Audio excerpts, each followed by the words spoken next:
नमस्कार मंडळी, मी वैष्णवी मेहंदी आर्टिस्ट आणि आजचा आपला 4था दिवस आहे आणि आज आपण बघणार आहोत सिम्पल बेल्ट. तर पहिल्या स्टार्टिंगला 4 लाईन मारून घ्यायचे आहेत. प्रत्येक बेल्टला या 4 लाईन आणि स्कॅलप हे येतातच. तर आत्ता पहिल्या सेटिंगला आपण 4 लाईन आणि स्कॅलप, त्याच्यानंतर बिग स्कॅलप काढलेत आणि पहिली लाईन डार्क केली. डार्क केलेल्या लाईनवरती एक तारा टाकायला अजिबात विसरायचं नाही. त्याच्यानंतर 2 लाईन येतील आणि परत स्कॅलप, आणि जे 4 लाईन मारले त्यातली पहिली लाईन आपली डार्क होईल आणि त्याच्यावरती पण तारा टाकायला अजिबात विसरायचं नाही. सेम त्याच्यानंतर आपण दुसरा बेल्ट बघतोय. सेम प्रोसेस तीच.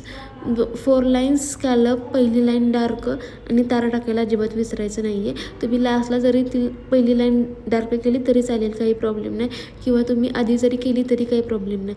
फक्त बिग स्कॅलपच्या ऐवजी आपण ज्या रांगोळीमध्ये पाकळ्या काढतो त्या सेम पाकळ्या काढल्यात आणि त्याच फिल केले. त्याच्यानंतर त्याच्या साईडची लाईन आणि परत 2 लाईन मारून स्कॅलप केलेत आणि पहिली लाईन डार्क केली आहे. पहिली लाईन डार्क म्हणजे आपण पहिल्या दिवशी पण हे बघितलं आहे की थिक, थिन आणि स्कॅलप हे बेल्टमध्ये कंपल्सरी असतंच. ह्याची जास्त प्रॅक्टिस तुम्हाला पाहिजे.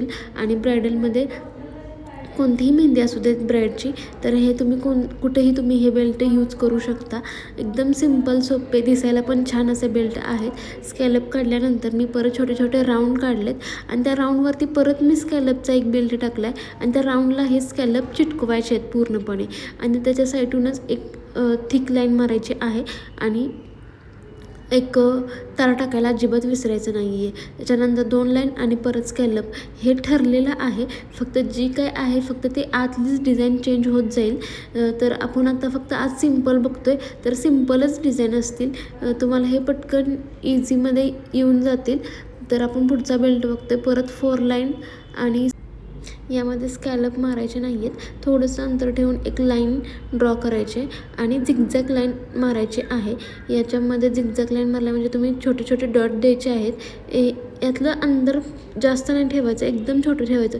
जेवढे तुम्ही म्हणजे एका बोटाचे जेव्हा तुम्ही बेल्ट काढाल ना तेव्हाच त्याचं फिनिशिंग चांगलं येईल आणि एकदम नाजूक दिसलं पाहिजे आहे. आणि तार जर तुम्ही नाही टाकली तरचं फिनिशिंग बघा आणि तार टाकल्यानंतरचं फिनिशिंग बघा, याच्यामध्ये खूप फरक आहे. तुम्ही जेव्हा स्वतः कराल तेव्हाच तुम्हाला हे समजेल की यामध्ये काय बदल दिसतोय ते. परत आपल्याला 4 लाईन मारायच्या आहेत आणि स्कॅलपचा बेल्ट ह्याच्यामध्ये नाही काढायचा, कारण की या बेल्टमध्ये नाही आहेत. सेम कंटिन्यू तेच झिगझॅगवाली लाईन आणि त्याच्यामध्ये फक्त आपण वेगळी डिझाईन काढतो आहे, जे की पानाची आहे. छोटी छोटी पानं आपल्याला काढायचे आहेत, बरोबर त्यामध्ये बसतात. ही डिझाईन सगळ्यांना खूप आवडते, पर्सनली मला पण आवडते आणि हे दिसताना पण खूप छान दिसते. त्याच्यानंतर खालची लाईन पण आपल्याला पूर्णपणे डार्क करायची आहे, तारा टाकायची आहे. त्याच्यानंतर 2 लाईन मारून परत स्कॅलप, हा आपला बेल्ट कंप्लीट होईल.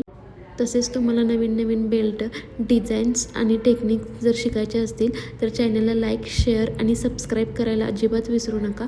आणि जरी काही शंका असेल तर कमेंट्स नक्की करा. तर आपण पुढचा बेल्ट बघतोय. परत 4 लाईन, त्याच्यानंतर स्कॅलप आणि फक्त आपल्याला काय करायचं आहे, एक लाईन छोटी एक लाईन मोठी काढायची आणि पॉईंटला डॉट द्यायचा आहे. असा हा एकदम सिम्पलवाला बेल्ट आहे एकदम हा. आणि त्याच्यानंतर 2 लाईनवरून स्कॅलप मारायचे आहेत आता. आणि पहिली लाईन डार्क करायला अजिबात विसरू नका. मी लास्टला करते, असं काही नाही आहे, तुम्ही पहिल्यांदा पण करू शकता. परत 4 लाईन मारायचे आहेत आपल्याला. त्याच्यानंतर स्कॅलप टाकायचे आहेत आणि स्कॅलप टाकताना एकदम तुम्हाला जेवढे छोटे स्कॅलप काढता येतील तेवढे स्कॅलप छोटे काढा, कारण की सगळ्यात जास्त इम्पॉर्टंट हे 4 लाईन आणि स्कॅलपच आहेत. तेच जर तुम्हाला व्यवस्थित येत नसतील तर खूप प्रॉब्लेम होतो मेहंदीमध्ये. जास्त फिनिशिंग आपली चांगली असेल तरच आपल्याला ऑर्डर चांगल्या मिळतील. त्याच्यामुळं हे लक्षात ठेवा की स्कॅलपची प्रॅक्टिस आपल्याला जास्त पाहिजे आहे. त्याच्यानंतर सेम पाकळ्या काढलेत आणि आपण स्कॅलप कसं काढतो तसंच काढलेलं आहे, फक्त थोडंसं स्कॅलपचा आकार मोठा घेतला आहे आणि छोटे स्कॅलप काढलेत. सेम तसंच 4 लाईन मारायचे आहेत. आता ह्याला स्कॅलप मारायचं नाही आहे, टीचं एक उलटा टी आणि एक स्ट्रेट टी असं काढायचं आहे. फक्त हे टी आहे ना त्याचाच आहे, फक्त थोड्या बाजू अपोजिट साईडला काढायच्या आहेत फक्त, म्हणजे बाजू वेगवेगळ्या आहेत. सेम तसंच 2 लाईनवरून परत स्कॅलप स्कॅलप टाकायचे आहेत. तुम्हाला वाटत असेल की हे खूप लेट व्हिडिओ टाकते. मी आठवड्यातून एकच व्हिडिओ पोस्ट करते, पण मी प्रयत्न करेन की आठवड्यातून 1, 2 किंवा 3 व्हिडिओज पोस्ट करण्याची, कारण की ऑफलाईन पण क्लासेस चालू आहेत. त्याच्यामुळे मला हे होत नाही आहे, पण त्यातूनच मी हे सगळं तुमच्यासाठी करते आहे. तर थोडंसं मला जरा समजून घ्या आणि मी पण तुम्हाला समजून घेईन की आठवड्यातून 3 तरी व्हिडिओज टाकण्याचा मी नक्की प्रयत्न करेन. त्याच्यानंतर परत आपण 4 लाईन मारलेले आहेत, स्कॅलप नाहीत काढलेले आणि येल काढले, अपोजिट साईडला येल काढले. तुम्ही बघू शकता हे कशा पद्धतीनं काढलं आहे ते. आणि त्याच्यानंतर 2 लाईनवरून परत स्कॅलप, परत 4 लाईन, परत स्कॅलप काढलेले आहेत आणि झाले. आता आपलं 1-2च बेल्ट आहेत ते चांगल्या आणि मी हे सगळं दाखवते, पण तुम्ही हे प्रॅक्टिस करा. पहिल्या दिवशी काय काढलं आहे, दुसऱ्या दिवशी काय काढलं आहे, तिसऱ्या दिवशी काय काढलं आहे, हे व्यवस्थित पॉईंट म्हणजे व्यवस्थित बघा, टेक्निक समजून घ्या. जरी काही शंका असेल तर मला आवश्यक तुम्ही विचारा, मी त्याचं उत्तर तुम्हाला नक्की देईन.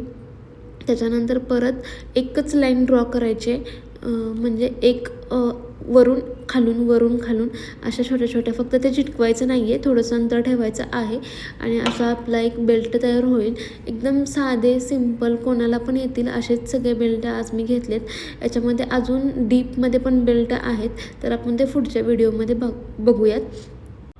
पुढचा बेल्ट काढतोय तो आहे उलटा एस काढायचा आहे. हा थोडासा डिफिकल्ट आहे, पण तुम्ही जर प्रॅक्टिस केली कंटिन्यू तर तुम्हाला तो येऊन जाईल. फक्त थोडी जास्त प्रॅक्टिस करावी लागते. बाकीचे तुम्ही इझिली बघून काढू शकता, फक्त ह्या बेल्टसाठी थोडीशी प्रॅक्टिसची गरज आहे. परत नंतर आपण एक लाईन फिल केली आहे, तार टाकली आहे आणि बाकीच्या 2 लाईनवरून स्कॅलपची एक लाईन टाकली. तुम्हाला हे बेल्ट समजले असतील अशी अपेक्षा करते. पुढच्या व्हिडिओमध्ये भेटू. Bye bye.